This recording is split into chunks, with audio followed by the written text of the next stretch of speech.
You don't get to walk in and claim what you didn't show up for.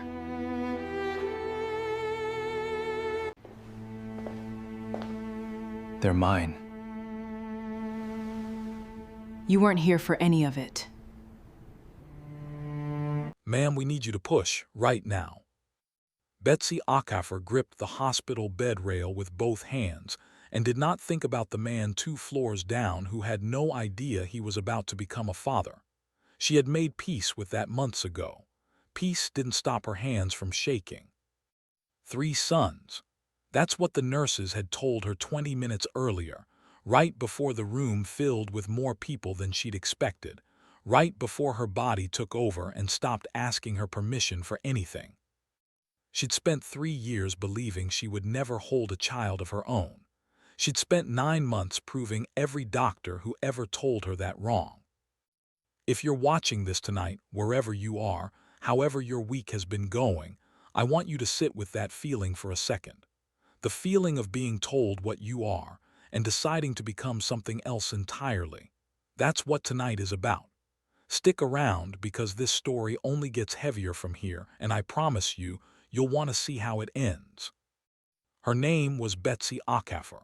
This is the story of how a woman written off as broken ended up delivering the very thing an entire criminal empire had spent 3 years insisting she could never give them. 2 floors above her, in a private suite paid for by a family that had never once said her name with warmth, a man stood by another woman's bedside, waiting for a daughter he'd already decided would save him. He had no idea he was about to walk down the wrong hallway. He had no idea that hallway would end everything he thought he understood about his life. But let me start from the beginning. Betsy was 24 when she married Jin-Ho Kang, not because his family arranged it, not because of any debt or deal. He chose her, a girl from a background his mother called unfortunate, in a house his family had never bothered to send a car to. He chose her anyway, and for 2 years Betsy believed love like that meant something couldn't touch her. She believed a lot of things back then. That if you loved someone enough, his family would eventually come around. That a wedding ring meant you belonged somewhere for good. That the ache of trying for a baby, month after month, year after year, was something 2 people carried together, not something one person got blamed for alone. She believed Jin-Ho would choose her even when his mother started saying, quietly at first and then not quietly at all, that the Kang bloodline needed more than love. It needed an heir. And Betsy, doctors confirmed again and again, could not give him one. She didn't know yet that somewhere in that hospital, in a room decorated with flowers his mother had personally chosen, a woman who had never loved him at all was about to be handed everything Betsy had been told she never deserved. She didn't know that in 9 months, none of it would matter anymore. Right now, she just knew the pain was getting worse, and somewhere down a corridor she couldn't see, a mix-up in a nurse's paperwork was about to send the father of her children walking straight toward a truth that would break his family in half. If stories like this one pull you in, hit the subscribe button now so you don't miss where this one goes, because it only gets heavier from here. That's what tonight is about. Betsy grew up in a 2-room flat in a compound where the power went out more nights than it stayed on. Her mother sold fabric at a stall that flooded every rainy season. Nobody in that compound owned anything they didn't work themselves raw for, and nobody expected much from life beyond survival with a little dignity attached. So when Jin-Ho Kang walked into the fabric shop where Betsy worked weekends, dressed like money but talking to her like she was the only person in the room, she didn't trust it. Not at first. Men like that didn't stay. He stayed. He came back the next week, and the week after that buying fabric he clearly had no use for, until Betsy finally asked him outright what he actually wanted. He told her the truth. He wanted to keep talking to her. He didn't care what his family would think, and at the time, she believed him completely. She learned who his family really was slowly, in pieces, the way you learn a house has termites, a soft spot in the floor here, a smell you can't place there, until one day you understand the whole structure is compromised. The Kang name carried weight in rooms Betsy never set foot in. Jinho's father had built something powerful and dangerous, and Jinho's mother had spent her whole life protecting it, deciding who was worthy of standing near it. Betsy was never that, not in his mother's eyes. But Jinho married her anyway, in a small ceremony his mother didn't attend, and for 2 years Betsy let herself believe that was enough. That love chosen freely could outweigh a name his mother thought she'd married beneath. The trying started in their second year, quietly at first, then with appointments, then with specialists his mother insisted on, doctors who spoke to Betsy like a problem to be diagnosed rather than a woman hopping for a child. Every test came back the same. Betsy's body would not carry a child. Not now, not likely ever. Jinho held her the night they got the final results. He told her it didn't change anything between them. She believed that too for a while. His mother believed something else entirely. Mrs. Kang didn't yell. She didn't need to. She simply started appearing at family dinners with young women she called old friends' daughters, Korean women from families with the right connections, the right bloodlines, the right futures. She started saying things at those dinners about legacy, about what the organization needed to survive another generation, about how love was a luxury men in Jinho's position couldn't always afford to keep. Betsy watched Jinho go quiet at those dinners. She watched him stop defending her the way he used to. She told herself he was just tired, that the pressure would pass, that he'd remember why he chose her in the first place. She didn't yet understand that a man can love you and still let you go, if the people around him convince him love isn't the thing that keeps him safe.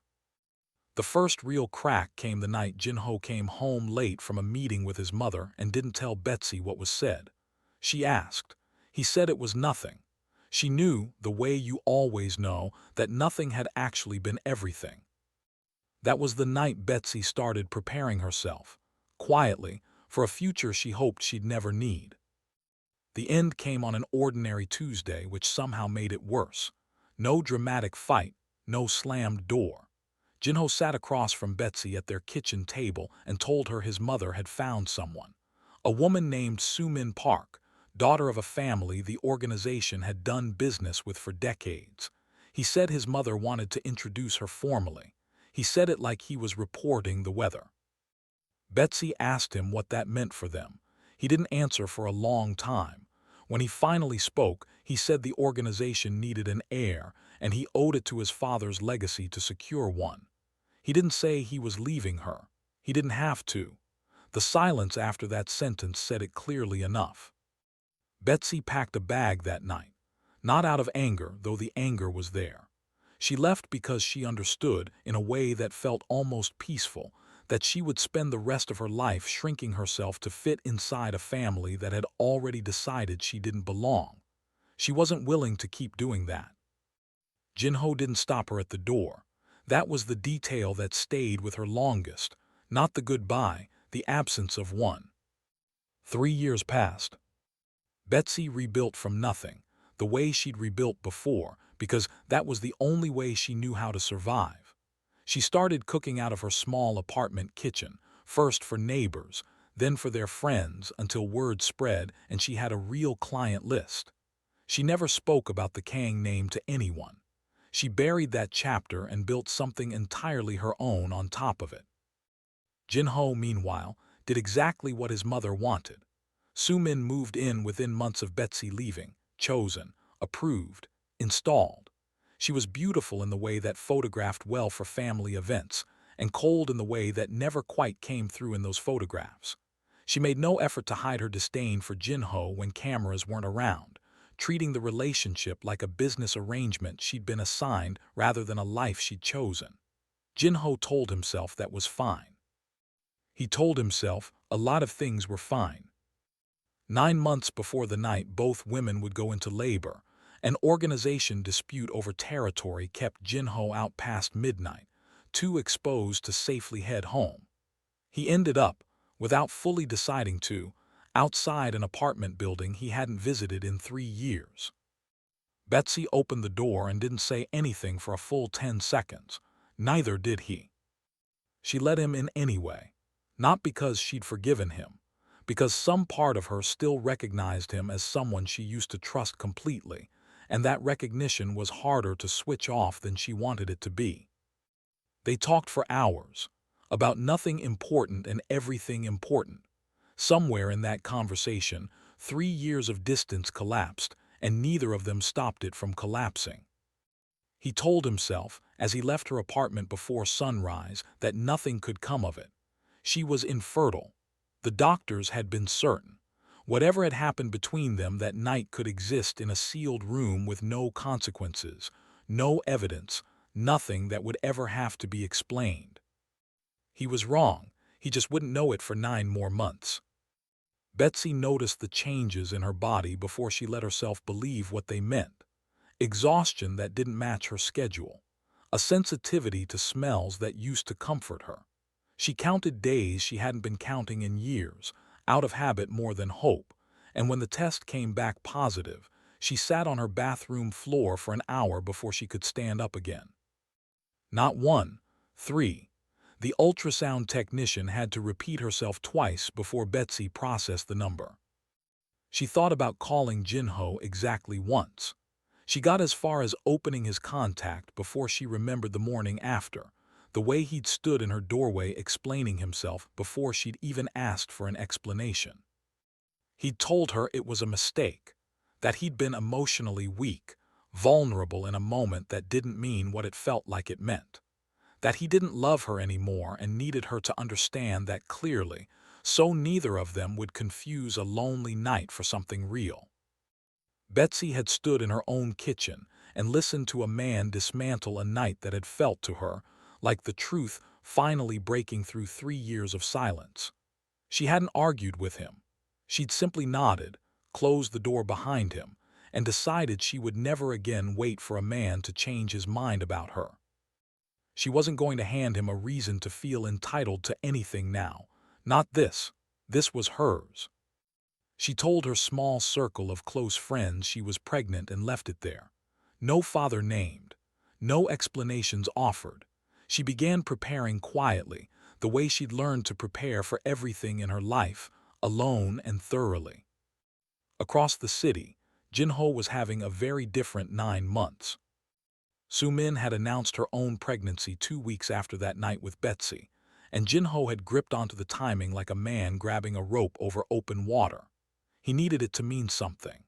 He needed Sumin's child to be the reason his life made sense, because the alternative, that he'd thrown away the only relationship where he'd ever felt fully himself, for a family legacy that treated him like a breeding requirement, was not a thought he could survive sitting with. So he convinced himself day by day that Sumin was where his future belonged. He ignored how she spoke to him when his mother wasn't in the room. He ignored the way she'd stopped pretending to be warm toward him almost as soon as the engagement was formalized.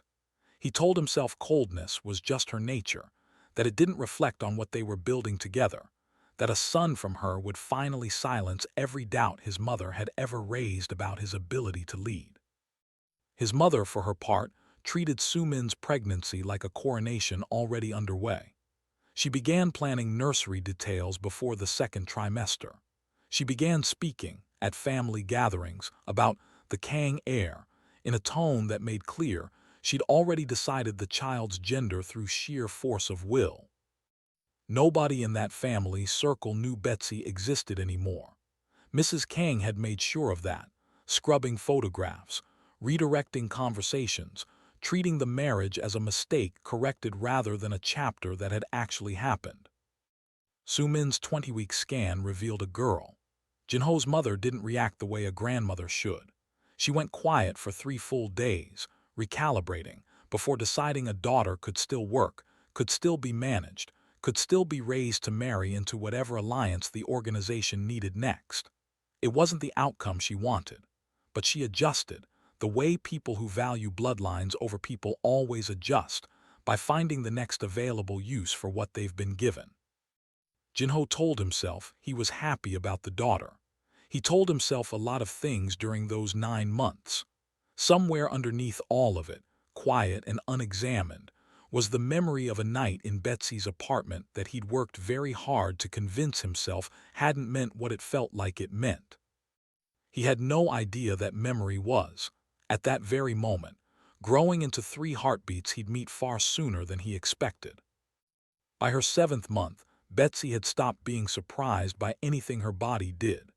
Carrying triplets meant a level of exhaustion she hadn't known existed, appointments twice a week, a specialist who monitored her like she was made of something fragile and rare. She managed her catering business from a laptop propped on her stomach some nights, refusing to let the pregnancy shrink her life down to just waiting. She hadn't told Jinho. She wasn't going to. She'd made peace with raising 3 boys alone the same way she'd made peace with everything else that family had cost her quietly, without asking permission from anyone. What she hadn't planned for was her due date landing in the same week as Soo Min's. She had no way of knowing that. There was no reason she would. The 2 women were, unknowingly, patients at the same hospital, under 2 very different levels of attention. Soo Min had a private suite arranged months in advance, security posted outside, a birth plan reviewed personally by Mrs. Kang.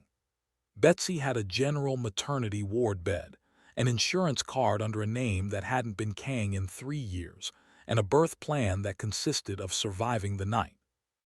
Neither woman knew the other existed. That was about to change for everyone in that building. Soo Min went into labor first, in the early evening. Jinho was called from a meeting and arrived within the hour, his mother close behind him, already speaking to hospital administrators about privacy and discretion, already treating the birth like an organizational event rather than a family one. Soo Min, mid-labor, was not gentle with him. She told him plainly between contractions that she'd never wanted this life, that she was doing this for a payout and a position, not for him, and that he should stop pretending otherwise in front of her. It wasn't the first time she'd said something like that. It was the first time she'd said it loudly enough for a nurse to hear. Jinho absorbed it the way he'd learned to absorb everything from her. He told himself it was the pain talking. He told himself, one more time, that the daughter about to arrive would make all of it worth it. Down on a different floor, 2 hours later, Betsy's labor accelerated fast enough to alarm her nursing team. Triplet deliveries carried risks doctors didn't sugarcoat, and Betsy found herself surrounded quickly by more staff than she'd expected, monitors tracking 3 heartbeats at once, a doctor calmly explaining they'd likely need to move quickly once things progressed. She had asked one friend to be there. That friend was stuck in traffic crossing the city, sending apologetic texts Betsy couldn't read anymore because her hands were too busy gripping the bed rail. She was, for all practical purposes, doing this alone. She'd expected that. She'd prepared for that. It still hurt more than she'd let herself admit it would. Upstairs, Soo Min delivered a healthy daughter just after midnight. Jinho held his daughter for the first time and felt something shift in his chest that surprised him, a fierce, immediate love that had nothing to do with legacies or heirs. For a few minutes, holding her, none of the rest of it mattered. Then a nurse leaned into the room, checking a chart, and said something that would unravel the next hour of his life. She mentioned, casually, needing to update the Kang triplets file 2 floors down, mixing up paperwork between 2 patients whose names had crossed somewhere in the system. Mrs. Kang's head snapped up. Triplets, Kang, what is she talking about? The nurse apologized, said it was likely a clerical error, a shared surname mix-up, nothing to be concerned about. But the word had already landed in the room like a struck match. Jinho handed his daughter carefully back to Soo Min and walked out into the hallway before his mother could stop him, some instinct pulling him toward the elevator, toward 2 floors down, toward an answer he didn't yet know he needed. He stepped off the elevator and followed the sound of urgent voices to a room where hospital staff were moving quickly around a bed. He stopped in the doorway. Betsy looked up at him, mid-labor, sweat on her forehead, 3 years of silence between them collapsing in an instant. "Push, Betsy, one more," a doctor said. "Here comes the third." Jin-ho stood frozen in the doorway as a nurse lifted a crying infant, then heard the doctor say the words that ended any version of his life he'd been living up until that moment. "Congratulations, 3 healthy boys." If you don't want to miss what happens the moment that door opens, make sure you're subscribed to this channel, because what comes next changes everything for both women in that hospital tonight. Nobody in the room understood why the man in the doorway wasn't moving. Betsy did. She'd have known that stillness anywhere. It was the exact stillness he'd worn the morning he told her their night together meant nothing. "Jin-ho." She said his name flat, exhausted, past the point of pretending to be surprised. He didn't answer right away. A nurse asked if he needed to sit down. He didn't sit down. He walked closer, staring at the 3 infants being cleaned and weighed a few feet away, doing math in his head that kept arriving at the same impossible answer. "They're mine," he said. It wasn't a question, but it needed to be confirmed anyway. "They're mine," Betsy corrected, quiet and firm. "You weren't here for any of it. You don't get to walk in and claim what you didn't show up for." He didn't argue with her. There wasn't an argument available to him that wouldn't sound grotesque given where he'd just come from. A room 2 floors up, where his mother was, at that exact moment, calling contacts to have the maternity ward's records pulled and cross-checked, unwilling to accept that a clerical mix-up had exposed something this large. Mrs. Kang arrived within the hour, moving through the hallway like she owned the building, which in the ways that mattered to a hospital administrator worried about funding, she basically did. She didn't ask Betsy how she was feeling. She didn't look at the infants with anything resembling warmth. She looked at them like assets that had suddenly appeared on a balance sheet she thought was closed.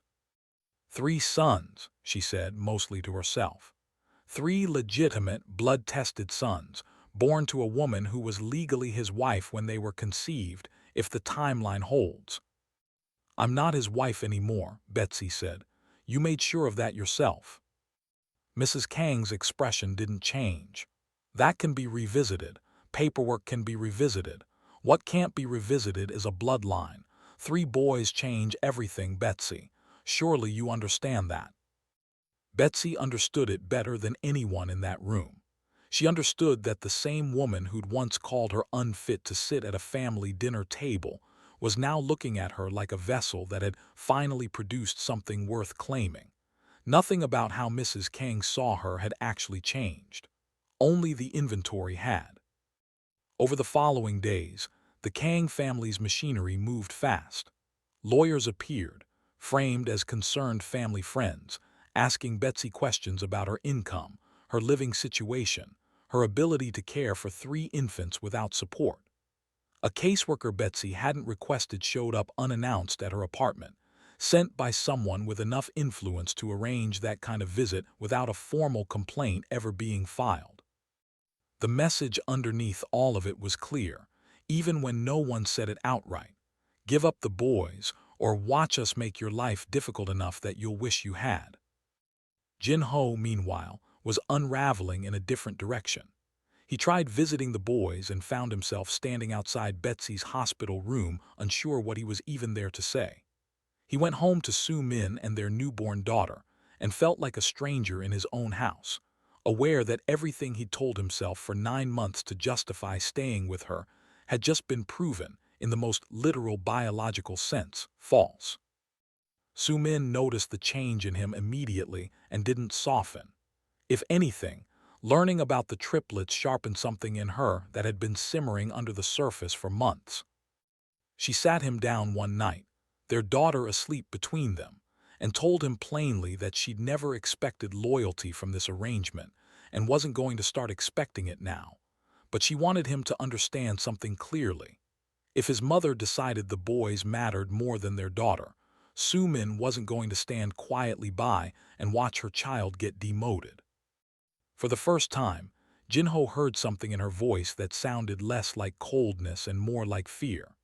It hit him then, uncomfortably, that he'd spent 9 months assuming Sumin's harshness was simply who she was, without ever asking whether it was armor for something else. Betsy, alone in her apartment with 3 newborns and a legal threat hanging over her future, hit a wall of exhaustion she didn't have words for, feeding schedules that never aligned, nights with no sleep at all, a business she'd built from nothing now at risk of collapsing because she had no capacity left to run it. She sat on her kitchen floor one night, all 3 boys finally asleep at the same time for the first time in days, and let herself cry in a way she hadn't allowed since the divorce. She thought briefly about how much easier it would be to let the Kang family take some of the weight off her. She thought about it for exactly as long as it took her to remember what help from that family had always actually meant. She wiped her face, stood up, and started making calls of her own the next morning. If the Kangs wanted a fight, they were going to learn exactly what kind of woman they'd spent 3 years underestimating. The calls Betsy made led her to a woman named Adiz Bello, a family law attorney who'd built her reputation representing women exactly like Betsy. Women written off by powerful families as inconvenient, expendable, easy to push aside. Adiz listened to the entire situation without interrupting once, then leaned back in her chair and said something that stuck with Betsy for the rest of that week. "They've spent 3 years treating you like you had no value," Adiz said. "Now that you've proven them wrong biologically, they think that gives them leverage over you. It doesn't. It gives you leverage over them if you're willing to use it." Adiz explained what Betsy hadn't fully understood on her own, that the timeline of the triplets' conception, during a period Betsy could document as a single, isolated encounter, while both she and Jinho were unmarried, actually strengthened Betsy's position rather than weakening it. There was no ongoing affair to be twisted into scandal. There was one night, and 3 children who existed because of it, and a family now trying to weaponize a biological fact they'd spent years insisting was impossible. Betsy started gathering everything Adiz asked for. Medical records showing her infertility diagnosis, dated years before the pregnancy, evidence that would make it very difficult for anyone to claim she'd manipulated a pregnancy she'd been told was medically improbable. Records of the caseworker's unrequested visit, messages from unnamed family friends, pressuring her to sign documents she hadn't been given time to read. Piece by piece, Betsy realized she wasn't just building a defense. She was building a case that could expose exactly how the Kang family operated when they didn't get what they wanted. Sumin reached out first. Betsy almost didn't answer the unknown number, expecting another lawyer or another quiet threat dressed as a concerned inquiry. Instead, she found herself talking to the one person she'd assumed would hate her most. "I'm not calling because I think we're friends," Sumin said, direct in a way Betsy respected immediately. "I'm calling because Mrs. Kang had a meeting yesterday about my daughter's position in the family now that your sons exist. I wasn't invited to that meeting, about my own daughter." Betsy listened as Sumin laid out what she'd pieced together, that Mrs. Kang was already quietly restructuring the family's succession plans, treating Sumin's daughter as a secondary consideration now that legitimate sons had appeared, and that Sumin herself was being repositioned from future matriarch to arrangement that had served its purpose. "I don't expect you to trust me," Sumin said, "but I think we're both being handled by the same people, and I'm tired of being handled." It was the first honest conversation either woman had had with anyone connected to the Kang family in longer than either could remember. By the end of it, they weren't friends. But they weren't enemies either, and for 2 women who'd been positioned as rivals by a family that benefited from their division, that shift meant something. Jinho, isolated from both women, and increasingly alienated from his own mother's version of events, found himself doing something he hadn't done in years, asking questions instead of accepting answers he'd been handed. He requested his own copy of Betsy's medical history from the years they were married, something his mother had always discouraged him from dwelling on. He found the original diagnosis, the specialist's blunt language about the likelihood of natural conception, and realized his mother had used that diagnosis as a weapon against Betsy for years, while apparently never actually believing it herself, given how quickly she'd pivoted the moment 3 sons appeared. He confronted his mother directly for the first time in his adult life. She didn't apologize. She explained, in the calm, businesslike tone she used for everything, that legacies required difficult decisions, that sentiment was a luxury the head of an organization couldn't always afford, and that he should be grateful the situation had resolved in the family's favor at all. It didn't resolve in the family's favor, Jin-ho said. It resolved because Betsy is stronger than either of us gave her credit for. That's not the same thing. His mother's silence told him she understood the distinction. It also told him she didn't care. Standing in his mother's office, Jin-ho understood he was facing a choice he'd been avoiding his entire adult life. He could keep being the son who did what the organization required, the version of himself that had let Betsy walk out the door 3 years ago without a fight. Or he could become someone willing to lose his mother's approval entirely in order to actually show up for the people he claimed to love. He thought about his daughter's face the night she was born, the fierce protectiveness he'd felt holding her. He thought about 3 sons he'd barely met, growing up the way he had, shaped entirely by whichever parent fought hardest for them. He knew which version of himself he wanted his children to inherit. He just wasn't sure, yet, whether it was too late to become that man. Mrs. Kang, still determined to salvage the situation on her own terms, decided the best way to control the narrative was to control the room it happened in. She announced a family gathering, framed publicly as a christening celebration for Soo-min's daughter, but privately understood by everyone close to the family as something else entirely.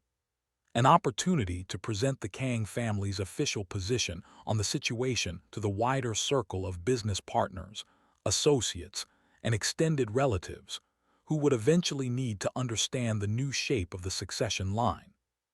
She sent Betsy an invitation herself, which surprised Betsy more than any threat had.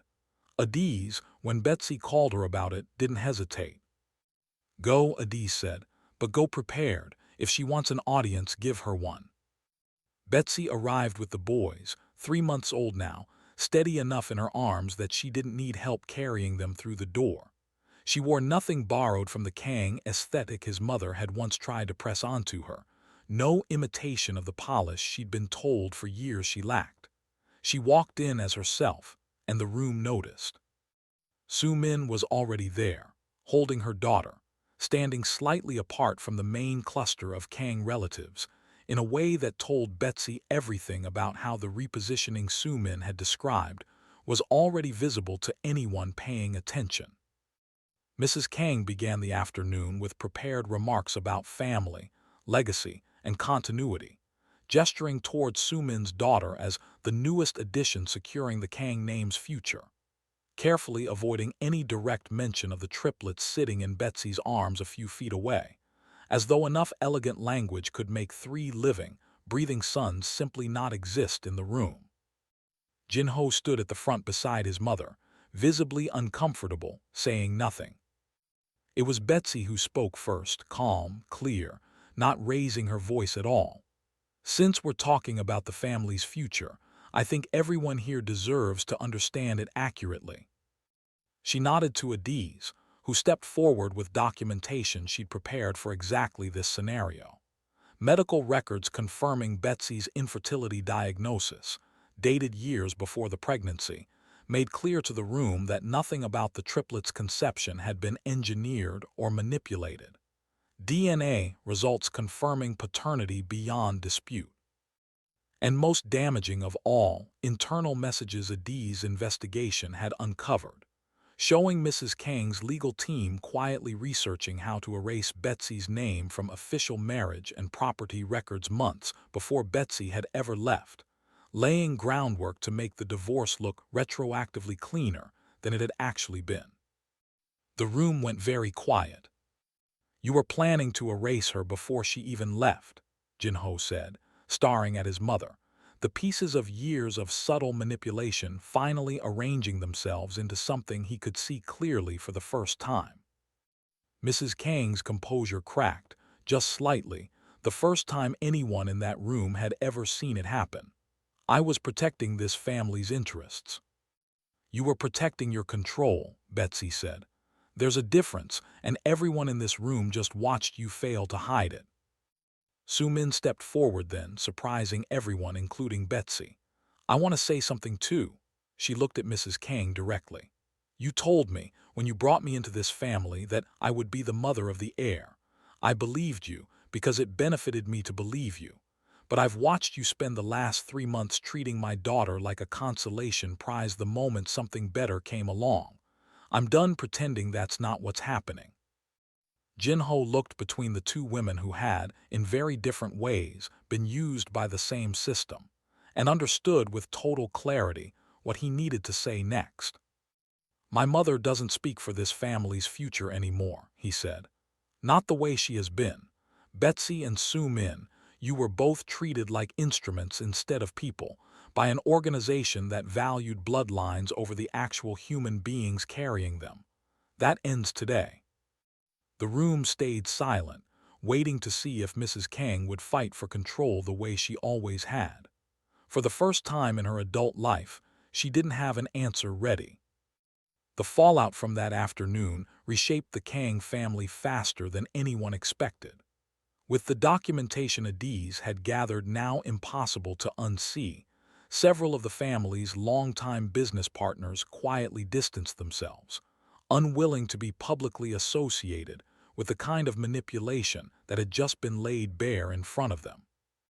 Mrs. Kang's grip on the organization's decision-making loosened for the first time in decades, not through a dramatic ousting, but through the slow, steady withdrawal of people no longer willing to defer to her automatically.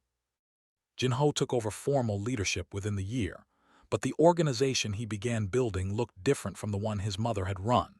He restructured the succession process so it could never again be used the way it had been used against Betsy, or Soo-min, or their children. He also stepped back from several of the organization's more ruthless dealings entirely, choosing to build something his sons and daughter could inherit without inheriting the damage that came with it. Betsy didn't move back into Jin-ho's world, and she made that clear early. She kept her apartment, kept full custody arrangements on her own terms, kept the catering business that had grown steadily even through the hardest months, now expanded into a small staff, and a client list that no longer depended on her doing everything alone. Jin-ho showed up for his sons the way he should have shown up years earlier, consistently, without needing to be forced into it by circumstance, present for the ordinary parts of their lives, not just the dramatic ones. Betsy watched that consistency build over months before she let herself trust it. When she finally let Jin-ho back into her life, it wasn't a return to what they'd had before. It was something built new, on terms she set, at a pace she controlled. She never let herself forget what it felt like to be discarded, and she made sure whatever they rebuilt could survive being tested again. Soo-min, freed from the pressure of competing for a position she'd never actually wanted, found something closer to peace than she'd expected.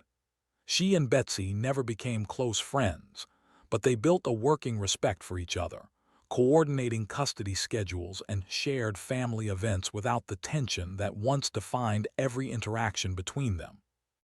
Soo-min's daughter grew up alongside her 3 half-brothers, none of them shaped by the rivalry that had almost defined their entire family before they were old enough to understand any of it. Mrs. Kang, stripped of the control she'd spent her life protecting, retreated from public involvement in the organization entirely. She never fully reconciled with Betsy, but she stopped interfering, which was, in its own way, the only apology Betsy ever needed from her. A year after that afternoon in the Kang family's main hall, Betsy stood in her kitchen watching her 3 sons chase each other around a table while Jin-ho tried, unsuccessfully, to get them to sit still for dinner. She thought about the woman she'd been 3 years earlier, sitting in a doorway with nothing but a packed bag and a decision to stop shrinking herself for people who never valued her fully. She'd built everything since then with her own hands. The family sitting around that table now was something added on top of a foundation she'd already proven she didn't need anyone else to build. If you made it this far, I want to know what you thought. Tell me in the comments which part hit you hardest, and if you want more stories like this one, make sure you're subscribed because there's a lot more coming. Thank you for spending this time with me. I'll see you in the next story.